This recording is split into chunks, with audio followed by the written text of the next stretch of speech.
మళ్ళీ వస్తున్నారా? మొన్ననేగా వచ్చి వెళ్లారు? కాస్త విసుగ్గా భార్యను అడిగాడు మోహనరావు.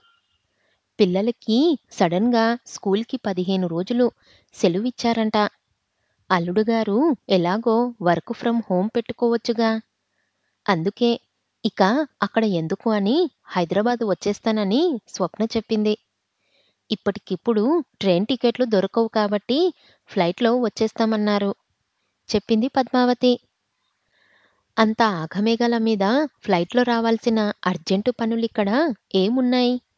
పైగా పనిమనిషి కూతురు పెళ్ళి అని 20 రోజులు రానందిగా.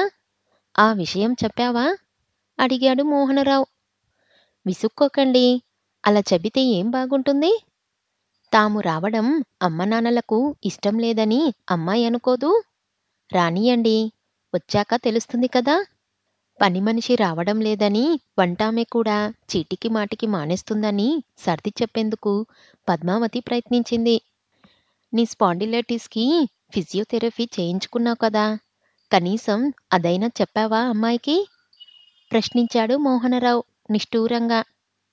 భార్య కష్టపడుతుందే తప్ప అవతలివారికి తను పడుతున్న బాధను చెప్పదని మోహనరావు అభిప్రాయం. ఇదే అతని విసుగులో ధ్వనించింది. కాని కూతురితో అదే ఫోన్ కాల్ తాను మాట్లాడవలసి వస్తే తాను రావొద్దని చెప్పేవాడు కాదు. అతని బలహీనత మనవరాలు మనవడు. నిజానికి భార్య వీక్‌నెస్ కూడా అదే.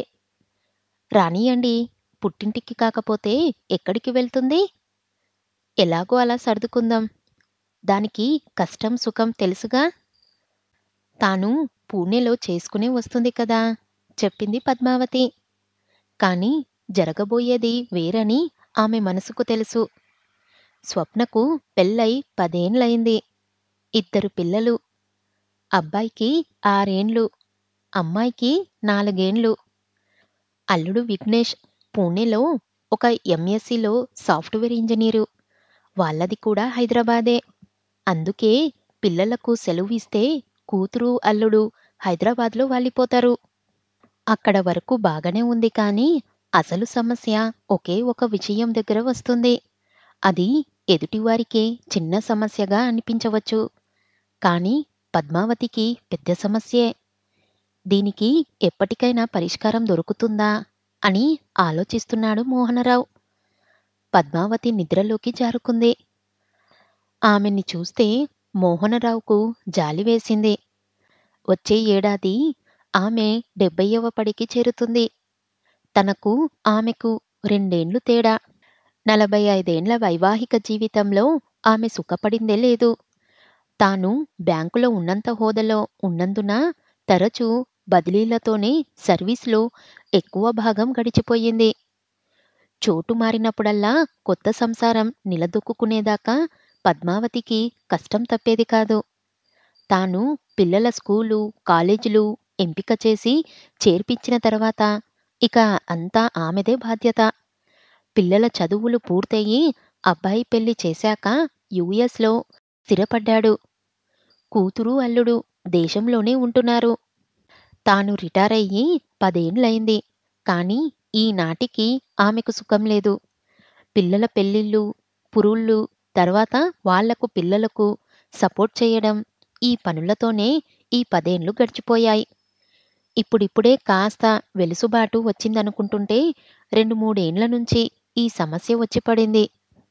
పద్మావతికి పెద్ద ఆరోగ్య సమస్యలు లేవు. కానీ చిన్న చిన్న ఇబ్బందులే రోజూ చికాకు పెడుతుంటాయి.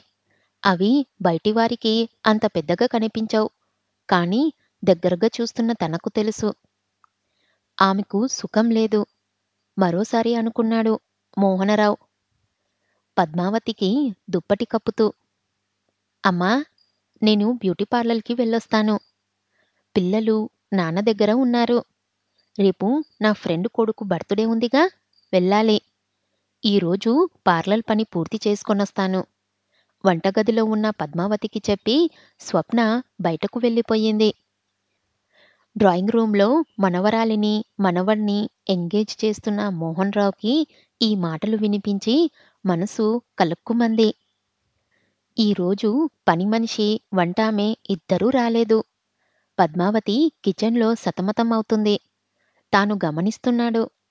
ఆమె వంటగదిలోకి పొద్దున లేవగానే 6 గంటలకు వెళ్ళింది. ఇప్పుడు టైం 11 గంటలైంది. పిల్లలకి పాలు, పెద్దవాళ్ళకి 1, 2 సార్లు కాఫీలతో ఇప్పటికీ అందరి బ్రేక్‌ఫాస్టు పూర్తయింది. పద్మావతి లంచ్ ఏర్పాట్లో ఉండి ఉంటుంది. కూతురు, అల్లుడు వచ్చి వారం రోజులైంది. అల్లుడు 9కి లేచి బ్రేక్‌ఫాస్ట్ చేసి తన రూంలోకి వెళ్ళి లాగిన్ అవుతాడు. రాత్రి మళ్ళీ 9కి లాగౌట్ అవుతాడు. ఈలోపు భోజనానికి తప్ప బయటికి రాడు. స్వప్న రోజూ ఏదో ఒక బయట పని పెట్టుకుంటుంది. ఒకరోజు షాపింగ్ అని, మరో రోజు బ్యూటీ పార్లర్ అని, ఇంకో రోజు మరో పని. ఇక సాయంత్రాలు ఫ్రెండ్స్, ఫంక్షన్లకు, స్నేహితుల ఇళ్లకు వెళ్ళి రావడం, లేదా వాళ్ళను పిలిచి వారితో కాలక్షేపం చెయ్యడము. వీకెండ్స్ వస్తే పిల్లల్ని వదిలి అల్లుడితో కలిసి మూవీకో, మరో చోటికో వెళ్ళడం. అల్లుడు, కూతురు వచ్చాక పద్మావతిని ఫిజియోథెరపీకి తీసుకువెళ్లడమే కుదరలేదు మోహనరావుకి. అసలు తను కిచెన్ నుంచి బయటపడితేగా. దీనితో ఆమెకు భుజం నొప్పి తీవ్రమవ్వడాన్ని మోహన్రావు గమనించాడు. ఇలాంటి సమయంలో స్వప్న తల్లిదండ్రులకు ఒక చల్లని వార్త చెప్పింది. 2 రోజులు హైదరాబాద్లోనే ఉంటున్నా, అత్తగారింటికి వెళ్తామని. స్వప్న అత్తగారింట్లో 2 రోజులు ఉండి, తిరిగి పుట్టింటికి వచ్చి మరో వారముండి, పిల్లలకు సెలవు ముగియడంతో అందరూ పూణే వెళ్ళిపోయారు. స్వప్న వాళ్ళ ఫ్యామిలీ వెళ్ళిపోయాక మోహనరావు తన వియంకుడికి ఫోన్ చేశాడు. ఆ విషయాలు, ఈ విషయాలు మాట్లాడి స్వప్న అక్కడకు వచ్చి గడిపిన 2 రోజులు ఎలా ఉందని అడిగాడు. దీనికి సమాధానం చెప్తుంటే ఏడుపు ఒక్కటే తక్కువ ఆయనకు. వియ్యపురాలికి మోకాళ్ళ నొప్పులు తీవ్రంగా ఉన్నా ఆ 2 రోజులు పనంతా ఆమెపైనే పడిందంట. తెలిసిన వారింట్లో ఎంగేజ్మెంట్ ఉంటే స్వప్న 2 రోజులు హడావుడిగా తిరుగుతూనే ఉందంట. స్వప్న రావడానికి ముందు యుఎస్ నుంచి కొడుకు, కోడలు పిల్లలతో వచ్చి నెల రోజులుండి వెళ్లారు. అప్పుడు ఇదే కథ నడిచింది. మోహన్రావు చిన్నగా నిట్టూర్చాడు. 2 నెలలు గడిచాయో లేదో ఒకరోజు స్వప్న ఫోన్ చేసింది. అమ్మా, నేను ఆయన పిల్లలు వస్తున్నామే. ఓ వారం ఉండి వెళ్ళిపోతాం. చాలా రోజులైంది హైదరాబాద్ వచ్చి అంది. తప్పకుండా రండి తల్లి అంది పద్మావతి. పిల్లలతో సహా 2 రోజుల తర్వాత వచ్చిన స్వప్న ఇంట్లో తల్లి కనబడకపోయేసరికి కంగారు పడింది. నాన్నా, అమ్మ ఏది అని అడిగింది. అదేనమ్మా, నీకు ఫోన్లో చెప్పడం మర్చిపోయాను. తన తమ్ముడింటికి వెళ్ళింది. మీ మేనత్తకు బాగులేదు. 2 రోజులు సహాయంగా ఉండి వద్దామని వెళ్ళింది చెప్పాడు మోహనరావు. ఒక్క నిమిషం ఆగి తనే చెప్పాడు. వంట మనిషి మానేసింది. దాని కొడుక్కి మంచి జాబ్ వచ్చిందంట. పనమ్మాయి భర్త కాలు ఫ్రాక్చర్ అయ్యింది. ఈ నెల రాలేనని కబురు చేసింది.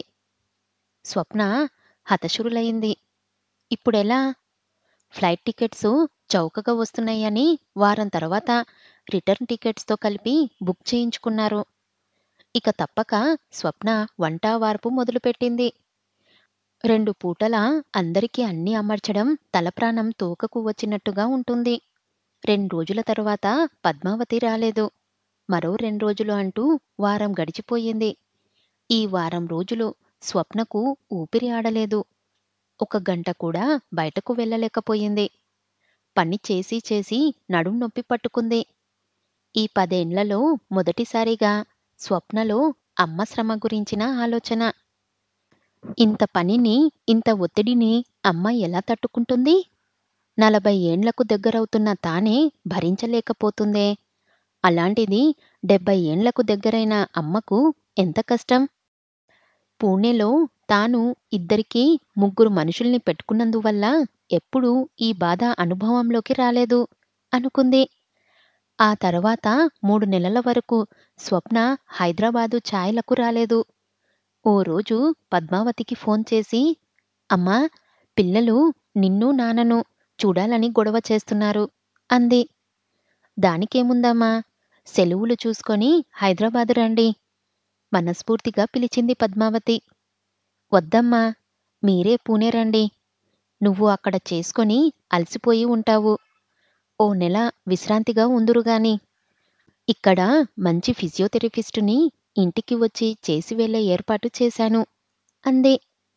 పద్మావతి ఆశ్చర్యంతో వింటుంది. ఈ 40 ఏండ్లు హైదరాబాదు నాకు పుట్టిల్లు.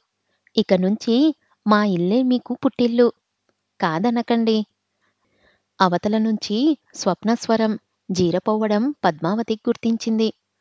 పక్కనే పేపర్ చదువుకుంటున్న భర్త వైపు చూసింది పద్మావతి. కూతురిలో వచ్చిన మార్పును భార్య చూపుల్లో గుర్తించిన మోహనరావు కళ్ళు మెరిశాయి తృప్తితో.